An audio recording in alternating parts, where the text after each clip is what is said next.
Let's see. Search history of personal computer industry, 84 to 94. Use Lante perspective. Show multimedia mix mode. Search.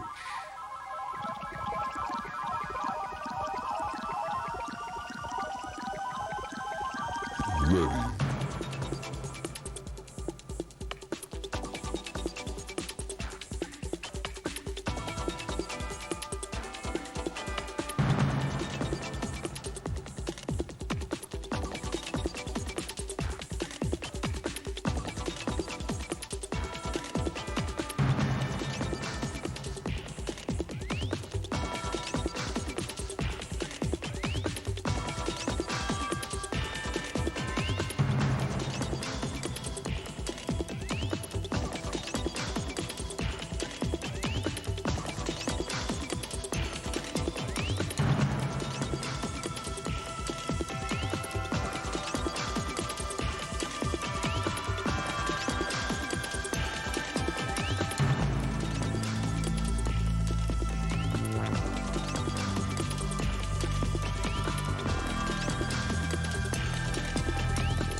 Hi, my name is Jeff Alvis. I'm Director of Consulting for Lante, which basically means that I and a few others try to keep the wheels on the bus while Mark gets to run around and look around the industry and find new things for us to think about and try to incorporate into our company and into our consulting practice.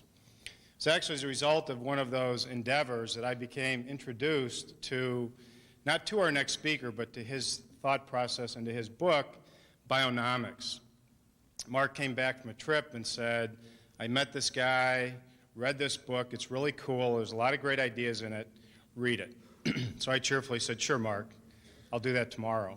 But ultimately I got to the book, read through it, and many of the concepts in there we've begun to incorporate into how we run the company, and perhaps more importantly, thinking about different ways to build systems applications. And I think when Michael gets through with his talk this morning, which I think is entitled Learning to Evolve, hopefully that will stimulate your interest in looking into the concepts in a little more detail and find ways to implement them into your businesses and into how you think about information systems. So I'll let you read about his background. Obviously, he brings very distinguished credentials to the table, earning, as I did, simultaneously law and advanced business degrees at Harvard, and then spent several years in the consulting business with Boston Consulting Group, and then became an entrepreneur, and today is president of Bionomics Institute and a featured columnist, editorial writer, and speaker throughout the country and throughout industry. So with that, I'd like to introduce Michael Rothchild.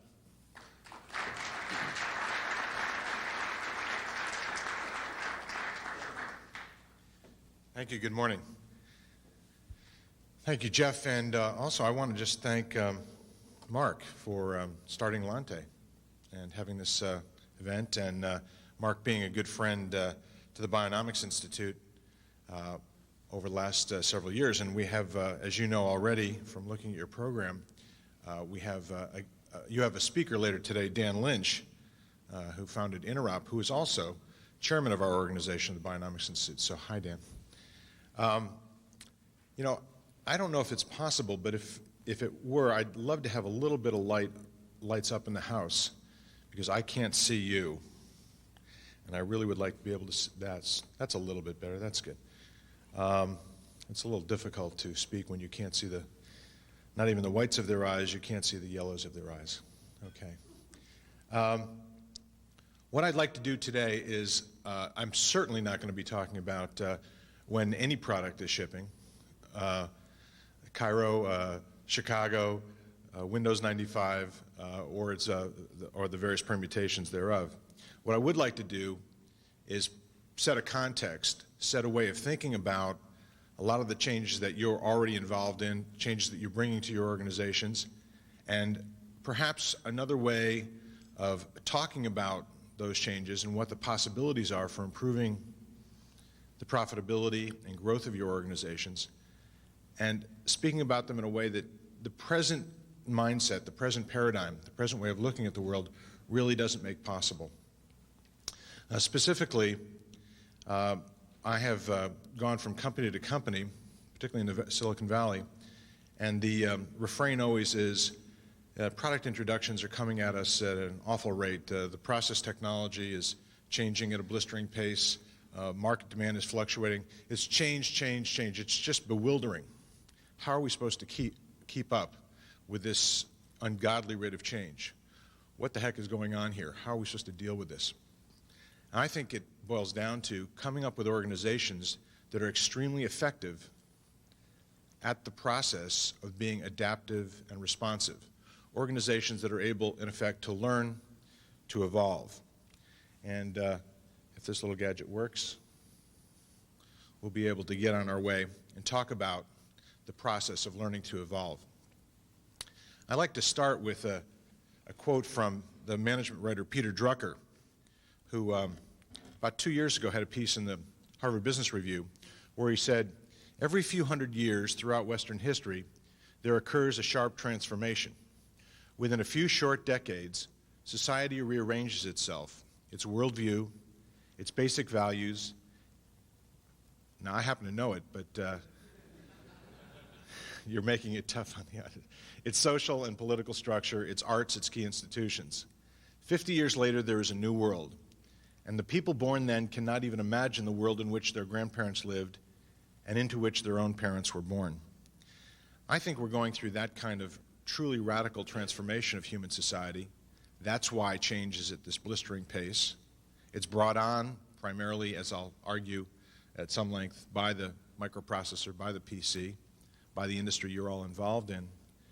And when we're going through that kind of a radical change, I think it helps to have a longer view, or at least a more global view, of the forces under that change, so we're able to grapple with the things coming at us.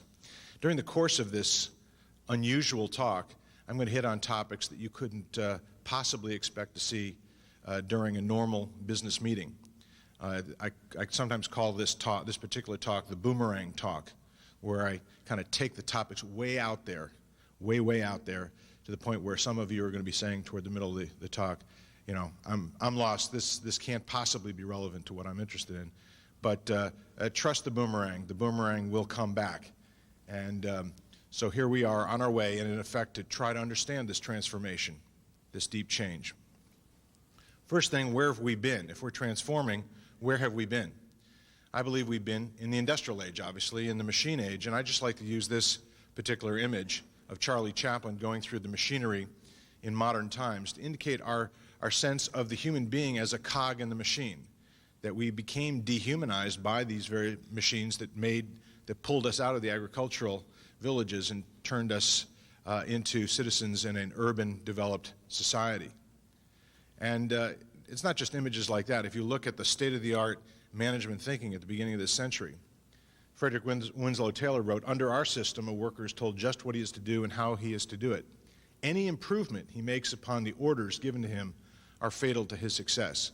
The worker was actually seen as a gear in the machine. The very last thing you want a gear to do is spring a new tooth, come up with a new idea, and throw the entire machinery, your elaborate plant, into collapse. So really keeping order, stability, regularity was above all the most important thing in a machine age organization. That kind of imagery of the company as a machine or the economy as a machine, we see it all the time. Around the last election, not the most recent one, but '92, there's this political cartoon with Bill Clinton in a dragster on the right, labeled taxes, and over on the left, that big truck labeled the economy. It looks like Ross Perot is bent over there. Remember, he said the economy doesn't need a tune-up, it needs an overhaul. Again and again, we have the imagery of the economy as one of these predictable machines. It's not just an American thing. In Europe, the engine of Europe, Helmut Kohl sitting atop a busted Mercedes. If you look at our language, whether in business or in the economy, we talk about the economics and business in mechanical, what I call choo-choo train language. We're always switching gears during business meetings, or we're off the track, or we need to pump up sales, or balance operations, or this is my least favorite phrase of the moment, re-engineer the organization. Assuming to re-engineer something means that there had to have been an engineering blueprint in the first place that we're now going to dramatically improve upon. In economics, the economy is always losing steam or picking up speed. We need to jump-start it, prime the pump, what have you. The U.S. is the locomotive of the global economy. Robert Reich talks about the job creation machine, and of course, the inimitable engines of growth. But there's a problem in all this, and I think it was captured by this quote from The Economist. It said that economists are terribly interested in growth. The trouble is that even by their standards, they have been ignorant about it. The depth of that ignorance has long been their best-kept secret. Now, as far as I know, economists talk about growth all the time. They justify trade policy, jobs policy, tax policy, what have you, on the basis of growth. If The Economist, a reasonably reputable magazine, says they don't know much about growth, you have to ask why. And I think it's very much bound up in the language, in the metaphor that we've had to talk about business and economy. If the economy is a machine, how can you talk about growth? Have you ever seen a machine grow? Machines have wonderful properties, but growth is not among them. In effect, the thing that we're most interested in our organizations, growth, change, adaptiveness, competitiveness, profitability, are simply factors or phenomena that are outside the mental model, the box of mechanical thinking. And I'm going to suggest to you over the next short while to consider an alternative metaphor, an alternative model, which I call Bionomics, economy as ecosystem.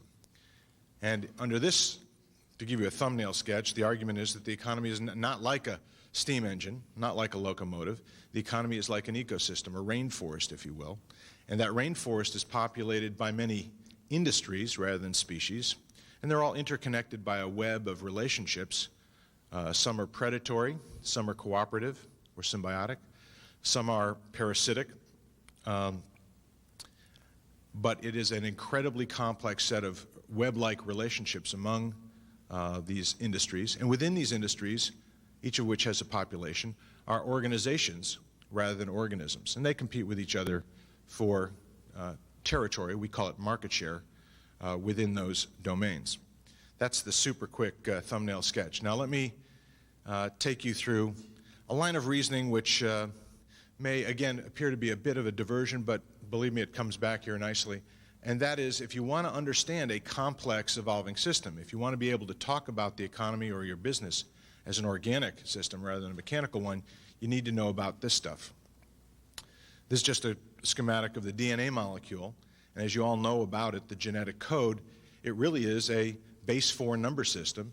There are 4 letters in the genetic alphabet, and incredibly long strings of this stuff provide the operating instructions and the blueprints, if you will, of everything that has ever lived on this planet in 3.5 billion years, from viruses to human beings to blue whales to Tyrannosaurus rex. Every organism that ever existed, if you strip it down to its essence, is a packet of code.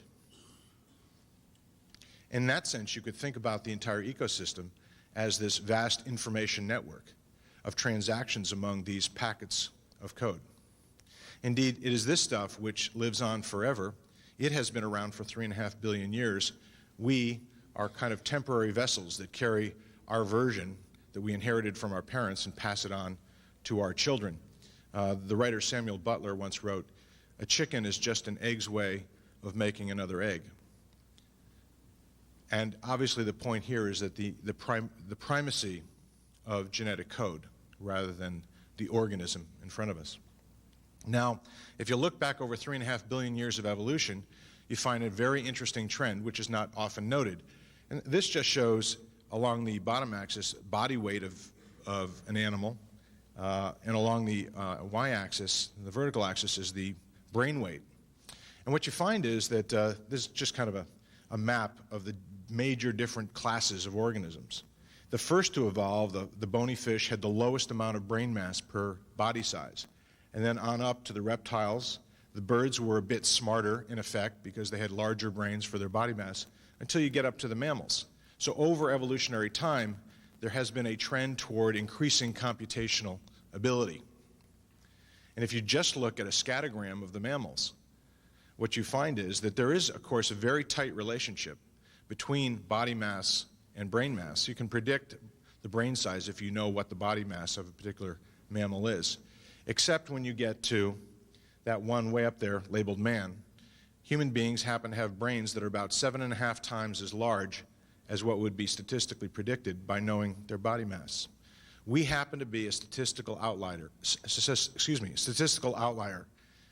In evolution, over all those billions of years, we're real oddballs. We somehow got these absurdly large brains. And I like to compare it to the anteater with a ridiculously long snout. That's about how grotesquely large our brains are for our body size, given the mammal body plan. What do we do that's unique with these very large brains? We're taught in school that what makes human beings different, special, if you will, is our ability to speak, have language, and therefore have society. Or sometimes we're taught that, we have the opposable thumb and then we could make tools. Well, it turns out there's other organisms with opposable thumbs, and it turns out that the bottlenose dolphins, at least the bottlenose dolphins and perhaps other species, have spoken language. We haven't decoded their clicks and whistles, but it's quite clear now that they do have language, and they are quite clearly social beings. So what is it that really makes human beings unique? What has led us to become masters of this planet? And I would argue we have one additional capability that no other species that I'm aware of has, and that is we not only can speak, we can actually make observations from nature and then encode them, write them down through some kind of notation system so that we create another set of coded information that exists outside of our bodies, a non-genetic code base, if you will. And we call it writing, we call it numbers, we call it the alphabet, and all the information that we store in that way.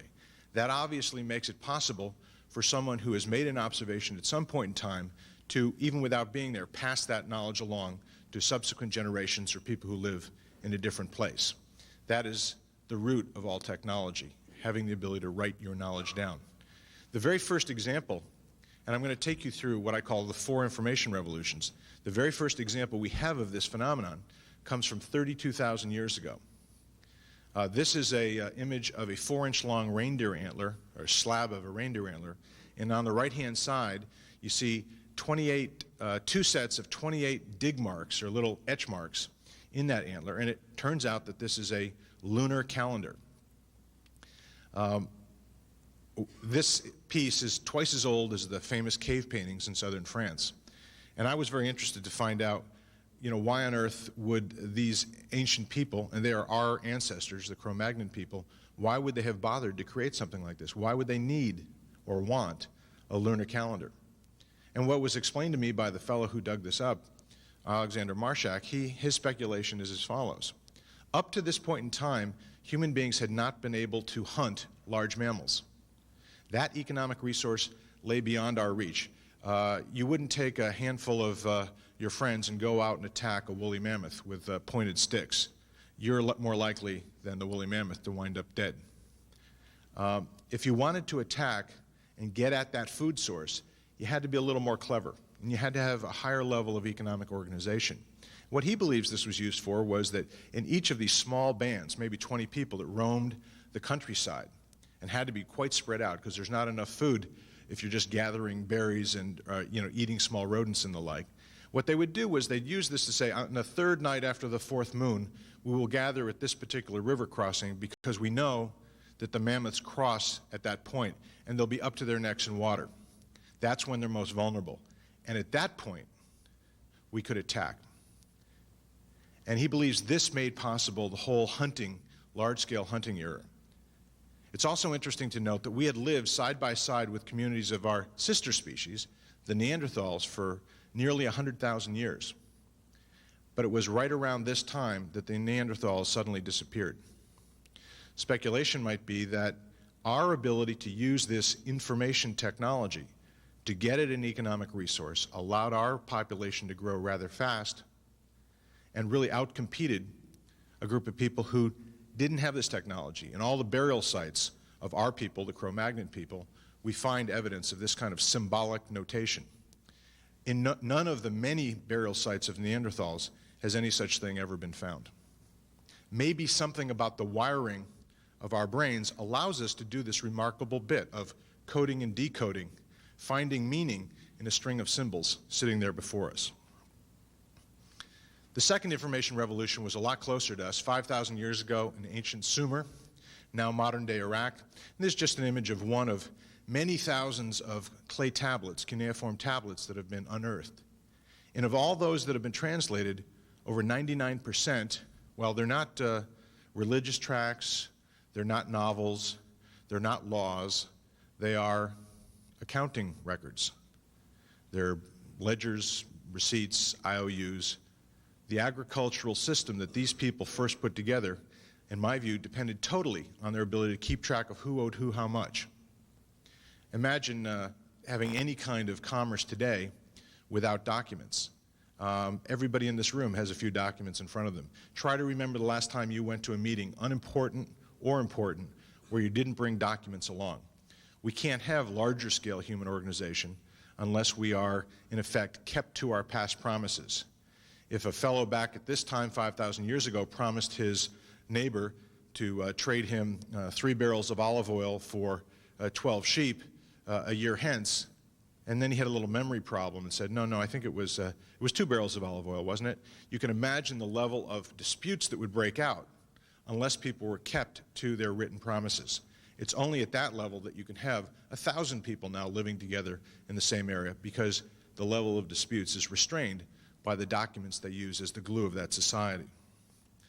The third information revolution was about 500 years ago, and this is a very rare photograph of Johann Gutenberg in his workshop. I love his hat, actually.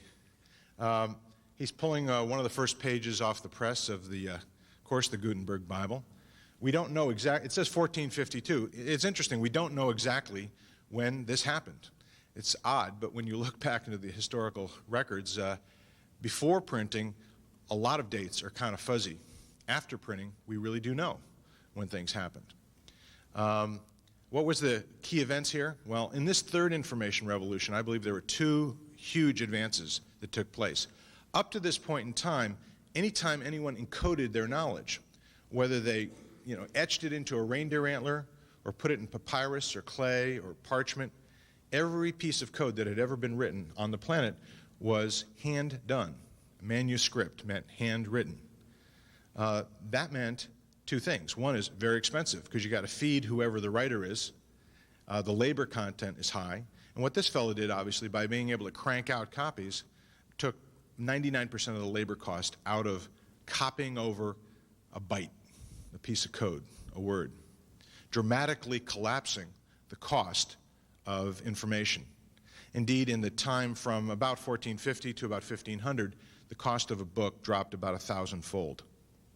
So books went from being incredibly rare, only for a super elite, not unlike some of the MIS managers of yore, to being available to the great masses and having literacy become the norm. The other big change was, along with the economics of it, was that because people always had hand-copied over information, you had, in effect, a scientific Tower of Babel up to this point. If, perchance, a chemistry text had been copied over by a scribe, and that scribe probably worked for the Roman Catholic Church, he looked at a formula, he'd say, well, an author couldn't have meant that, and I'll just change that formula. Now imagine yourself looking at the other version of that formula and trying to have some kind of scientific conversation or do an experiment based on the knowledge someone else had created. You get absolutely nowhere. You're more than likely blow yourself up. Unless you have exact duplication of these bits of code, you really are nowhere. So Gutenberg solved both those problems: exact duplication of code and very cheap duplication of code. And my argument is that it is printing that made possible the scientific revolution, which began around 1500.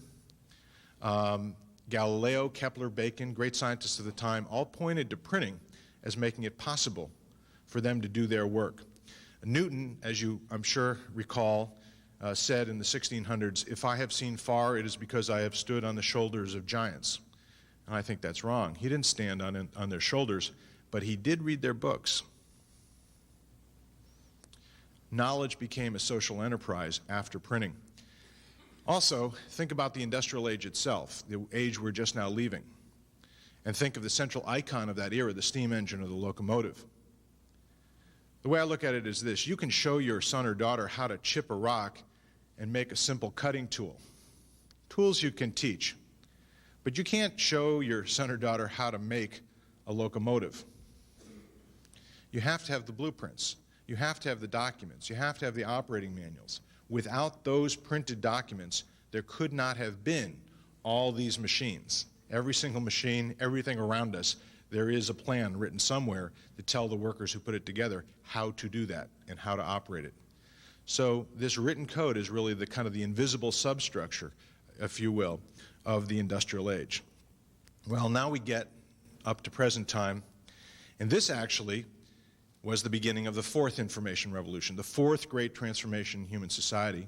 And this actually is a photo of the very, very first microprocessor, the one that Federico Fagin turned on that night in January of 1971. And you see its elegant balsa wood cap. What was great here? Well, as I say, it was the greatest invention since Gutenberg's, in my view, dwarfing things like the steam engine or radio or television or the airplane. And all of the careers that have grown up around this thing get their energy from the magnitude of this great breakthrough. It has induced a radical acceleration in the pace of change. And it has done so because it has collapsed over, as you well know, since this time, the cost per bit to process a bit has dropped on the order of 10 million just since 1971. So if you just make a comparison between Gutenberg's cost decline, if you will, of 1,000 over 50 years, we've seen a 10 million-fold over 25 years, or something on the order of a information explosion 10,000 times more powerful than that unleashed by Gutenberg. And just to summarize this line of reasoning, and to give us a sense of where we are in the grand scheme of history, I note that every time we change the way we physically handle coded information, we've had a fundamental change in human society. We went from kind of living basically like animals as gatherers and scavengers for 2.5 million years into hunting society, advanced hunting society about 32,000 years ago. We went into advanced agricultural society about 5,000 years ago. And it's very interesting to note, whether you're talking about hieroglyphics in Egypt, or the Mayan writings in Latin America, or in the writings in the Indus River Valley, or in China, every single agricultural society had a writing system, a complex writing system. Then again, into the machine age or the industrial age after the printing press, and now here we are finding ourselves suddenly launched into the information age on the basis of this tiny piece of silicon, the microprocessor. And as I'm sure all of you have noticed, the time difference from one to the next stage is getting shorter and shorter. Yeah, and we're expecting it to come from you, Dan, actually. I'd know that voice anywhere. So, well, you know, people do ask that, and I'd be the last one to say, no, this is it, this is the end of history. But what we, in effect, have done, if you look at DNA as being this base 4 number system, and then you look, now we've stripped it down to a base 2 number system, and we've optimized or are optimizing tools to handle code in its most simple form, it is hard for me to imagine what you do for an encore to that. You know, how do you get something faster, cheaper, more elegant than a base 2 number system if what we are about as a human beings, as human beings, is to manipulate information for our own betterment. But having said that, one of the great issues here is that when we went through the transition from the agricultural to the machine age, it took quite a long time. Even if you just take the time from the invention of the railroad, which was about 1829, until its common deployment, which was almost 100 years later, several generations of managers, if you will, came and went. So people kind of got a chance to get adjusted to going from one epoch of society to another. We, on the other hand, happen to be that age cohort, that generation, who happens to be around when this computer on a piece of silicon got invented. We didn't volunteer for it. Many of us have benefited from it, but we're the ones who have to, in effect, drag our organizations from their machine age cultures into a very radically different kind of organization and culture, one that can succeed and survive in the information age. It is unique in human history for one generation to have grown up in one epoch of human society and to live out its mature and hopefully most productive years in another. And that is causing, of course, tremendous strain and difficulty in our organizations. And if you just look at the kinds of information under each of these information ages, you go from the hunting age and calendars. And I was thinking about this morning, you know, we all have our wristwatches, how lost we feel on those days when we leave them at home. We need them to function in society, to be able to get together with folks. The next thing is agricultural age. Well, we have that around too. All this is you know, just symbols about who owes who how much that we carry around with us. The machine age, well, we've got plenty of that kind of stuff that we carry around in our briefcases. And of course now, information age with our PCs and the software, databases, CAD files. But we carry with us on our bodies data that represents each of these 4 information revolutions. And it is the explosion of that 4th column, obviously, that engages the business pursuits of everyone here. And we see plenty of evidence of this. I love the 10-minute video that Mark showed up front. Because to me, the way I have looked at this history is from 1971 to, let's say, 1981, the introduction of the IBM PC, or was it 82? That was the period when the microprocessor itself, the technology was firmed up, in effect, and then began to be disseminated en masse. And then there were so many microprocessors out there that during the 80s, essentially a population grew, and then some of those microprocessors happen to reside, in this case, in fax machines. And you get to a point in these phenomena where the network effect, as I call it, probably other people call it that too, begins to kick in. You all remember for a long time, there was no point in getting a fax machine because there was nobody to fax anything to. No one else had one. And then there's a point when you wake up and you must have a fax machine because everybody you're doing business with has one. When you hit that switching point, which in this case hit in about 1989, you've essentially launched into a different era. I believe, although the 1971 was the date when it all began, in effect, it was 1989 that the revolution really began to hit. And it's just ironic that we heard something about Mikhail Gorbachev before. This was the year that the Berlin Wall came down. This was the year of the students in Tiananmen Square connected to the outside world by fax machines. So there were revolutions, political revolutions, social revolutions, all driven, in my view, by this kind of revolution. And it's not just fax machines, it's email users, and now, of course, the hot topic, the internet. But it's all interesting that all those growth curves begin to absolutely explode in 1989, just 5 years ago. So I think when historians 100 years from now write back about this period, they will look at 1989 on many levels as being that great breakpoint, that great moment when one age ended and another dawned. Oh my God, what's an ant doing in here? And what's he got to do with the information age? Actually, it's a she. And you want to know how I know? Well, if you pick up that last leg there. No, actually, this image here is of a leafcutter ant, a female, sterile female leafcutter ant in the Amazonian rainforest. And why do I use this? Because I think this is the most elaborate, most sophisticated, massively parallel information processing system that nature in 3.5 billion years has ever produced. And I think there's a lot for us to learn about how the organizations of the future will work and how your technology can help your customers and clients work better by learning a little bit about this leafcutter. Turns out that if you take everything that's alive on the skin of the planet and weight it on a scale, of all the animal mass, stuff that's in bodies like us, half of it resides in the bodies of ants. Ants are an incredibly successful life form. And of all the 10,000 or so species of ants, there's a group of about 38 species, and this is a representative of one of those, called the leafcutters. It turns out that the leafcutters dominate the ecosystem of the most competitive economy in nature, the Amazonian rainforest. And how do they do this? Well, it turns out that they are not foragers. They don't go out and hunt for food. They're an agricultural society, a full-blown agricultural society. And what happens here is that a leafcutter nest will have about 2 to 5 million individual ants in it.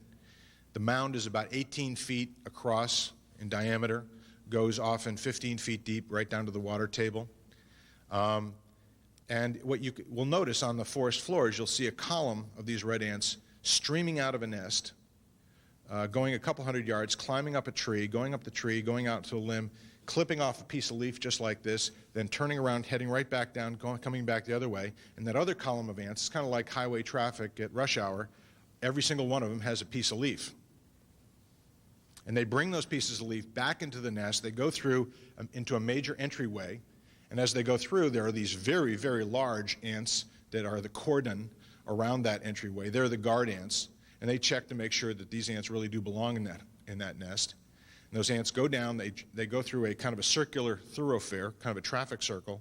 They drop off their leaf bit, and then smaller ants come along, pick up these leaf bits and tear them in half, mulch a bit on the piece of leaf, and then take one of those half pieces now and bring it down several layers deeper into the nest, where they drop it on the floor, and then another smaller type of ant picks it up, tears it up again, and repeats the process. And this goes on 7 times, these handoffs, to every time a somewhat smaller size ant. And then what happens to these specks of now mulched up leaf? They're deposited in these called growing rooms. We call them growing rooms. I don't know what they call them. About as big as a man's head. And they're just a big spongy mass of this stuff. And there are tiny, really tiny gardener ants who work in those dark rooms. Obviously, all of this is done without any lighting. And they are depositing roots, hyphae, of these fungus, a specific species of fungus in this matter, and they cultivate a white fungus, and that fungus is the food for the entire colony. And that's just an image of the ants clambering around on this white fungus. Scientists have never been able to grow this fungus in the laboratory. It is only in this relationship between the leafcutter ant and the fungus that this fungus is able to survive. and vice versa. This is true cooperation between customer and supplier. What you notice is a tremendous variety in the size of these ants. Now, they're all born from one queen, a single mother, who founds that nest. But it turns out that the guard ants, which are in the lower right-hand side, are 300 times the physical size of the gardener ants down in the nest. So you have basically clones. All these sisters are sterile virtual clones of one another, but there's a 300 times range of size difference. How could it be? Well, it turns out that as they're being raised from eggs, they're fed different kinds of food, different versions, if you will, different processes to prepare that food, and get this kind of diversity. And what's that diversity all about? Well, it turns out it helps things be a bit more efficient.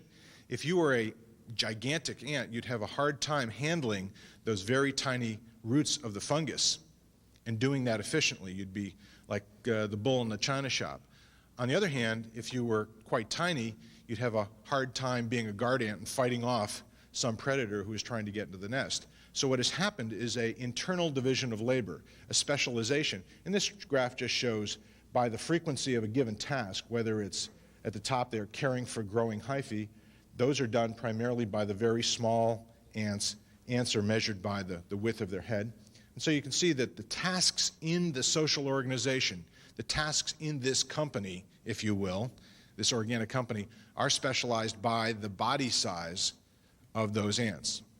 Obviously, in our organizations, we have a lot of specialization, but the human body is not that plastic.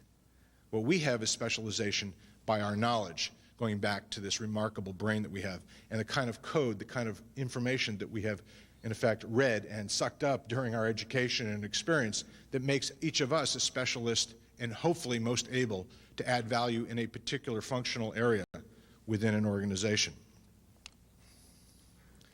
This system has evolved. I guess the first of these ants appeared about 35 million years ago. And one question that scientists have had is how efficient, really how efficient is this? And some studies were done to figure out what would be the optimal body size of one of those ants, like the first one I showed you carrying the piece of leaf. They're called foragers because they go out, pick up the leaf, come back. Because if you have an ant that's much larger, it could pick up a larger leaf bit, meaning fewer trips. But on the other hand, then the colony has to make a capital investment in building the tissues of that forager. So there's an economic trade-off there. Conversely, if the ant is much smaller, there's less of a capital investment in that particular ant, but they can't bring back as much. Well, it turns out the calculations were done, and the ideal size for a forager ant would be about 2.2 millimeters in head width, and it turns out that that is exactly what evolution has spontaneously evolved. Without any kind of plan, this kind of trial and error process, this learning process by this organic system evolved an incredibly efficient system. Now, one last point before I leave the leafcutters is if you've ever noticed, and I'm sure all of us have when we were kids at least, if we stopped to notice, watching ants, walking around in a column, how do they communicate? How do they keep track? How is this whole thing kind of intelligent? How does it know what's going on when the individual ants themselves are obviously not intelligent? How do they communicate? Well, it turns out that on one of these ants, each ant's body, there are 20 different little organs, and each of these organs make a chemical, a pheromone, a smell, if you will, and each of these odors is like a word. So exuding one smell says food this way. Another smell says predator. Another smell would say, exit, leave the nest. And so what happens in effect is there is no center. There is no center node to the system. It's a massively parallel information processor, if you will. It's a completely open network. The queen is not in charge of this system. She's just the ovaries producing eggs all the time. What happens is it is the signals that are in effect passed around from one to the next ant that are propagated in that way that make altogether this systems effect that we would recognize as a coordinated system. So there's no central intent to it all. It emerges an emergent property comes out of all of these interacting messages. I like to symbolize what goes on in this kind of organic system in this way. Leaves come into the system, they're torn up in an entry area, they're then cultivated in growing rooms, and then the product of an organic system is the next generation, the queens and drones of the next generation. That's what this whole system is about, is to propagate that DNA code of the leafcutters into the future. And how do they do it? They do it in cooperation with the genetic code of the fungus. Well, it turns out the reason that the leafcutters are so successful is this. In the rainforest, plants are very highly evolved to defend themselves against insects. Most of them have all kinds of toxins in their tissues that make the plants poisonous for insects. Maybe one insect has a breakthrough on a particular plant and feeds upon that. But for the most part, insects are trapped and only able to feed on that one. The leafcutters feed on everything in the rainforest. The whole treasure trove of the rainforest leafy matter is available to them. Why? Because the biochemistry of the fungus, the genetic code of the fungus, has the secret keys to break down all of these toxins. So in effect, the leafcutters use the fungus as their communal stomach, their technology for getting at the vast riches of the rainforest. That is their process technology, if you will. And the waste matter from the leafcutters is, in effect, fed to these fungus, and the fungus, in effect, turns into the food of the leafcutters. One last intriguing point about all this is that when a queen leaves the nest, a new queen, a virgin queen, flies off from the nest to go and start her own colony, the last thing she does is she is given a bit of this fungus and tucks it under her tongue in a special little bucket under her tongue and takes that wad of fungus with her, because she can't leave without having this process technology. And maybe some of you have heard stories, at least, of people about to leave a company who take with them, if not the Rolodex, some piece of information that makes it possible for them to start a new organization. Now, what's the connection to, I've tried to give you a few hints here, but what's the connection to human organizations? I say in any human organization, essentially the same processes go on. We bring in raw materials and raw information. We have some kind of production process which leads us to then market and sell those products that go out the door. The profits that come back into the system are reinvested in developing a process technology, the how to do that production process. And once we have that production process, we have the methods, how we physically actually go about making it happen. The gems, the DNA, the corporate genome of any organization is its process technology, how we go about it. Now, what's the difference between human beings and ants? Well, obviously a lot of differences, but the important one from a bionomic standpoint is that we have an extra feedback loop, if you will, that these dumb insects don't have. If you look at those yellow lines, what you notice is that during the production process, as it goes on day by day, we intelligent human beings have the opportunity, we don't always exercise it, but we have the opportunity to look at just what happened and say, now wait a second, couldn't we have done that a little bit better? Couldn't the cycle time on that process have been reduced a little bit? Do we need this much material?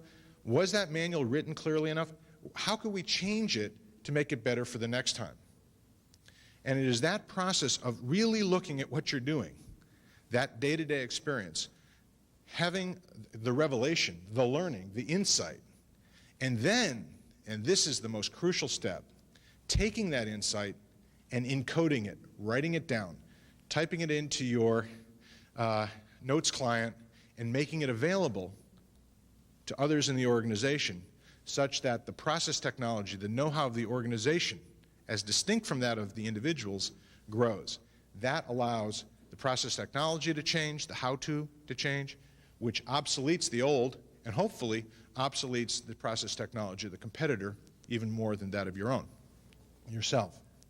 And this is the diagram that I'm going to explore with you for the next few minutes, because I think this is where the gold is in bionomic thinking for businesses. Now, it turns out that all animals learn from experience.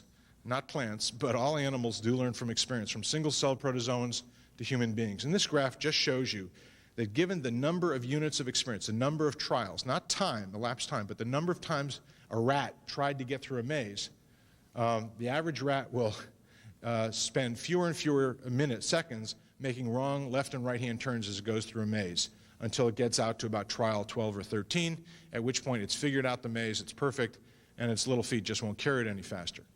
But they do learn from experience.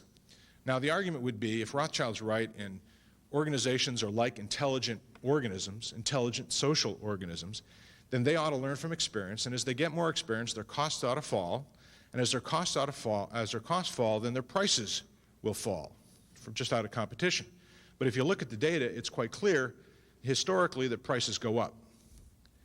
And this is just a graph of a particular product that I read about in the book Bionomics, a chicken egg. And why did I pick it? Well, it's a product that has not gone through many different revs.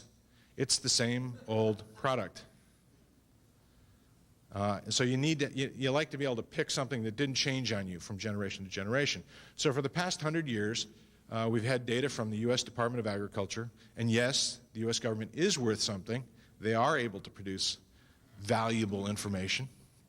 We have very detailed information about chicken egg production for 100 years. But you notice here, of course, that it's a current price with inflation. If you take inflation out, this is the real price of a dozen chicken eggs in 1987 dollars from the time of the First World War. 80% of the cost disappeared. A product that is physically identical had 80% of its costs evaporate. How could that possibly happen? How about learning?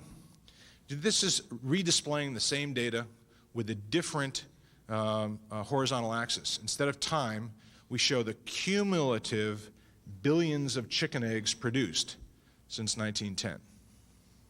You always wanted to know that. And what you find is that from 1910 to 1943, there really wasn't a cost decline. Up till that point in time, raising chickens for eggs was not a business. But then during the Second World War, to feed the troops with dried powdered eggs, people went into the business of raising chickens for eggs, and they wanted to find ways of reducing their costs because they couldn't control the price of the product. So the only thing they had as an option to become profitable consistently was to find a way to drive their costs lower, unit costs lower than that of their competitors. And what they do? They innovated. They looked at what they were doing every day and tried to come up with a better idea. And one of the first things they did was they invented chicken wire. And what did they do with chicken wire? They laid it flat in these barns, and the chickens then stood upon that wire, and their excrement fell through. So for the first time, chickens were not running around in their own excrement, picking up diseases and parasites and dying off, because a dead chicken doesn't make many eggs. That was a big breakthrough in productivity. And there have been literally thousands upon thousands of innovations ever since. I was in the world's most advanced chicken egg farm a couple years ago while I was researching this. They have 250,000 birds in one building and 3 people totally running it, robots running up and down the aisles, rolling up and down the aisles, feeding, automatically watering, etc. The whole thing is connected via PC to the commodities exchanges just down the block here. We're optimizing the right nutritional mix for birds of a certain age, given the prices of the different commodities. And the thing is a science, and it's all about knocking 1/100th of a cent of cost out of each dozen eggs that this place produces. So even in something as mundane as the chicken egg business, advanced technology and innovation are crucial to business survival. Back in 1943, by the way, there were something like 12,000 producers of eggs. Today, there are less than 200 that produce 98% of all the eggs that Americans consume. It's not just chicken eggs, a stable, mundane product. Learning takes place in high technology products like steam turbine generators, again, against the cumulative number of units, in this case megawatts, of installed capacity. This is West German wood panel products, accumulated production in millions of cubic meters, plywood and particle board. I'm just showing you like 4 examples. I have hundreds of these slides, but I'm just showing you a few. This is in the service business, life insurance policies. How many billions of dollars worth of policy years produced, and the operating expense per policy year? Declining, declining, declining as you get innovation. The argument, the linchpin argument of the bionomic way of thinking about organizations and business is that the learning curve, or the experience curve, is universal, whether it's products or services, high tech or low tech. And there are thousands of documented examples of this phenomenon and no counterexamples, except for this one. What you have here is, I think we need a little tuning there of the projector. Yeah, okay. Yeah, and I just heard on the radio yesterday that the post office is asking for is going to get another 3-cent increase. This was a graph in the New York Times back in '91. I'll have to update this, where the post office was asking to go from 25 cents to 29 cents. And unusual for the New York Times, they showed the graph with both the current dollars, the white line, with inflation, and then they also showed the deflated, without inflation line. And the point they were making here was, basically get off the case of the post office department. Really, they haven't raised the price since 1958. So they're really not raising prices, so just ease off. I looked at this graph and I was horrified because I know, as you now know, that everything is getting cheaper. So when something's not getting cheaper, in effect, it is picking your pocket. It's taking a bigger share of your income to get the same old service. Now, why is it that this organization has to maintain the same old price for 40 years? Well, the top line should tell you, monopolies never learn. Monopolies really aren't part of this competitive rainforest where the rule is learn or die. They don't have to adapt. They don't have to innovate because they are actually written into the law by Congress such that they're going to be there whether they're the most absurdly inefficient organization or not.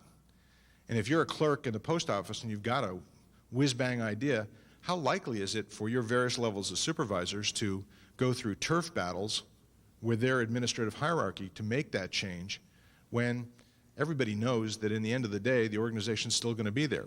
Unless the organization itself is always under the gun that some competitor might kill it off, there really isn't the politics, if you will, inside the organization to make those uncomfortable changes take place day to day.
Bottom line, learning from experience is the ultimate source of all profit and growth. And I talked earlier about the machine imagery. Well, not only do machines not grow, they don't learn. And a lot of times people will talk about organizational learning. It's kind of a popular phrase today. If you look out into a business audience, a lot of times you see the executives there go, organizational learning, and kind of the eyes glaze over. I think it's very simply because of this. If you go into the room thinking that your organization is a machine, organizational learning is an oxymoron. It's an idiotic statement. Organizations can't learn if organizations are machines. It's only when you take on a bionomic model, think of an organization as an intelligent social organism, that then it becomes reasonable to start talking about learning of this thing, the organization, rather than just the individuals within it. And here's the business payoff of this kind of thinking. Just a simple schematic. If you are the market share leader, the guy over on the right there, you've accumulated more units of experience. You've shipped more units of product, and if you're well managed, you should have driven your cost per unit down more than that of the market share follower who's just got less experience at doing this. The other technique is, the Japanese are great at this too, is if your industrial organization is in the keiretsu form, each of which is centered around a big bank, and I'm a VCR manufacturer now, and I have a tiny market share, and I say, and you know the story, loan me several $100 million, I'll build this plant, I will chop prices like crazy below my competitors, I will pick up market share, and as I pick up market share, I'll fill that factory, I'll learn a lot, drive my cost per unit way down, I'll get that cost under that of my competitor, and then I'll be able to have a positive margin, and I will repay your patient capital out of that stream of earnings. These two approaches worked great during the 70s and 80s before American and Western companies woke up. But nowadays, people do not license their technology for free. They understand that there is value in knowledge. It's not something that was really apparent. We thought all the value was in the bricks and mortar back at that time. The other thing is, people do not roll over on market share. They are going to fight back for market share. That was not the case just 10 years ago, 15 years ago. So if you can't do either of these techniques, if they're passé, what do you do to come from behind? And this is where we get back to learning and changing our organizations. You see the top yellow line, that first one, the shallower one, where it says industry-wide learning slope 80%.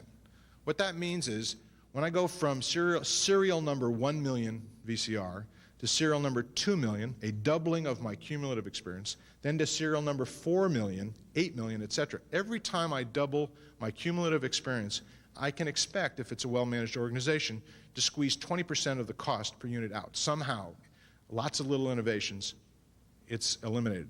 So that 80% slope means every time you double your experience, your costs fall to 80% of what they were at the previous doubling. But there's nothing written in stone that says that every organization in an industry has to learn at the same pace. Why can't you have what I call a high IQ organization? Why can't you create the systems and culture that allow your organization to learn at, let's say, a 70% slope? Somehow you're able to squeeze 30% of your costs out per unit every time your cumulative volume doubles. What if you could do that? Well, clearly, if you could do that, you could have a lot less cumulative experience and have costs right down with the market share leader, or even perhaps better. Then the real hard question becomes, okay, good logic, but how do you do it? What it comes back to, this earlier diagram, is we have to find a way to speed up this process, that yellow line, going from experience, I observe this is what happened on the production line, I observe this is what happened in the office today, to making a learning from that, an insight, and then propagating that knowledge back into the organization so that it can change the process technology, the methods that we use. It seems to me that in one way or another, all of you are involved in that process. And the implementation of these networks, these notes servers and clients, and all of those systems is very much about doing this for your own organizations and for your client organizations. But I have found it is very hard, and maybe you've had this experience, when you go into an organization, you try to explain where the payoff is for making this kind of investment in such systems. It is very difficult to say exactly where it's going to come from. You kind of just have to say, well, trust me, and if we do this, good things will happen to productivity. I think unless you can speak in this way, it's very difficult to convey why there is so much leverage, so much power in these kind of learning systems infrastructures, which is what I look at computer networks and the software associated with it to be. As a matter of fact, learning takes place at all the levels in an organization, from the standard operating procedures of a particular work team on a production line, all the way up to the corporate leaders who have a longer-term view and are revising what their code, which may be the guiding principles of the organization. So learning is not in any one specific area. Every cell, every team, and to me a cell is a team of an organization, has to be accumulating and revising its own knowledge base. This dark, unfortunately dark image is just a way of reminding you of this major point. It's a picture from a piece of art found in a museum in Paris. It shows some peasant women. It's called the gleaners. They're gleaning kernels of wheat from the stubble in a field after the field has been harvested. And the reason I like to use this image is, are we gleaning the kernels of knowledge that lay around us day to day as we do our work? You know, last night I was at a dinner and somebody said, we're chopping wood so fast we don't have time to sharpen the axe. It's the same point. When do we take the time? How do we have the systems to make sure we are gleaning new knowledge from that day-to-day experience? And according to John Seeley Brown at Xerox PARC, he says most organizations do a pretty lousy job at this. In most cases, ideas generated by employees in the course of their work are lost to the organization as a whole. An individual might use them to make his or her job easier, and perhaps even share them informally with a small group of colleagues. But such informal insights about work are rarely spread beyond the local work group. I think this is just enormously true, universally true. And it is this problem that you are involved in solving.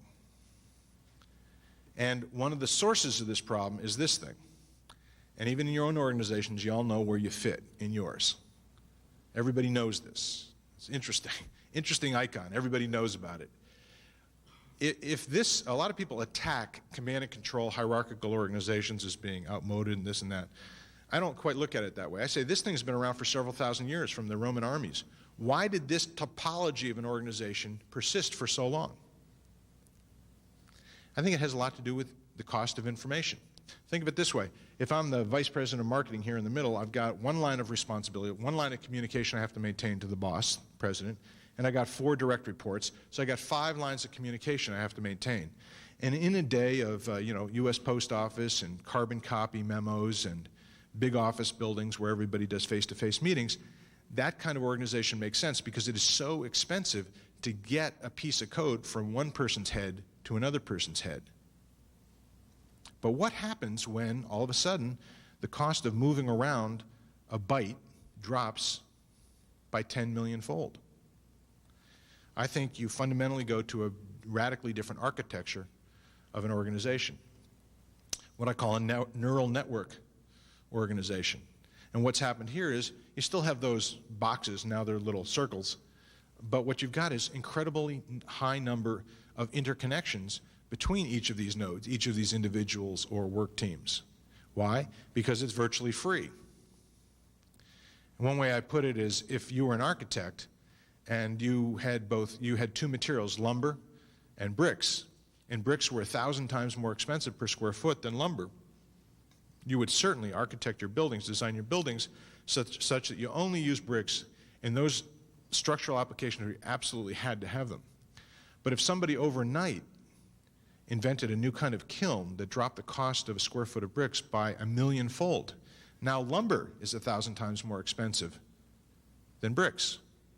Would you radically transform the kinds of buildings you were designing? Only if you want to stay in business. So the difference here is, with this information revolution, we have essentially obliterated the cost of moving information around. So the relative cost of people and moving around information has completely flip-flopped, forcing us to have a completely different kind of organization, or allowing us to do so. And this, taken from nature, may be, in my view, the icon of the economy of the future. This is the ultimate in massively parallel information processors. The human brain, 100 billion switches and 100 trillion interconnections, 1,000 times as many. Not unlike the massively parallel information processor in the rainforest, the leafcutter ants, though this is a bit more compact. But we run into this kind of problem. We run into the legacy of the machine age that we have all grown up in, where we learned everything we know, and it is in part this issue, the desire for control, Bob Swigert put it this way: in moving from traditional authoritarian hierarchical organization, the single greatest issue is control. Beyond money, beyond fame, what drives most executives of most traditional organizations is power, the desire to be in control. Most would rather give up anything than control. And I think from my own experience in my consulting work in applied bionomics, I see it again and again, where putting financial information out to the people on the factory floor makes the people in the finance department crazy, because they're losing control over the peons that they once ran. This issue is right there front and center for organization after organization.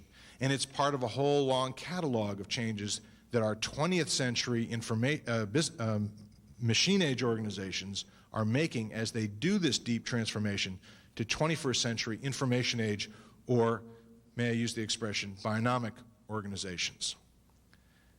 This kind of wholesale set of changes is much more radical than, fixing this particular area or that. It is a total remaking of what it means to be a business person or to have a business at all. So, maybe every business presentation needs a checklist at the end. Here's mine. The Learning to Evolve checklist. Questions for you to think about. Is my own management mindset to control the machine or to nurture the organism? Is my language machine age or information age? And what I mean by language, here's a quote for you. Wittgenstein, the philosopher, said, the limits of our language are the limits of our reality. If we can't say it, we can't think it. If we talk about our machines as jump-starting and fine-tuning and balance and stability, that's the kind of stuff we're going to get when we're in an era when we need growth, adaptation, specialization, learning.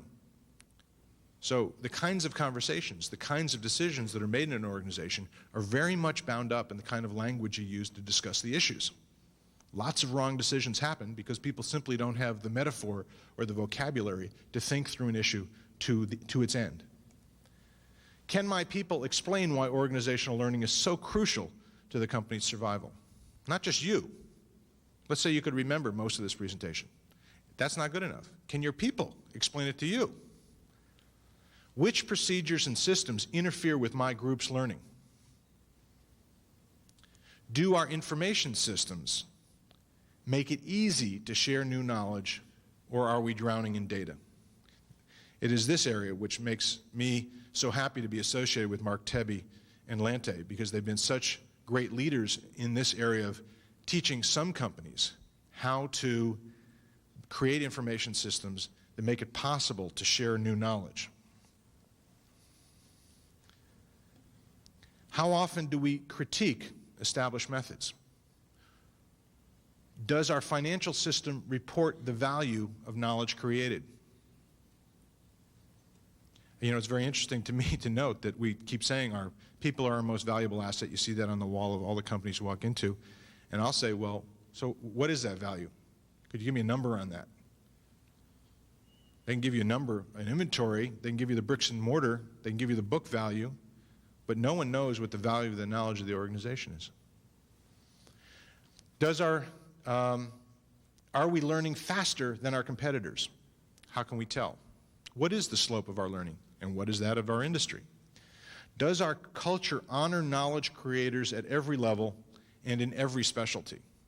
This is the very simple notion that all of us are human beings, and regardless of job title and specification, each of us in our own domain ought to be a thinking person, not a Charlie Chaplin robot under a Taylor system, where he's taught not to think and not to ask and not to change.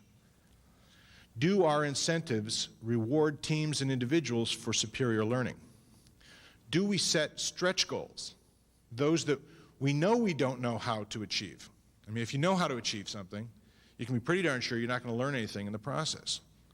It's only by doing that which you've never done before that you actually create learning in the organization. And finally, before you start a project, do you ever ask, what do we expect to learn from this project? Along with the financial projection, do we have a learning projection for this proposed project?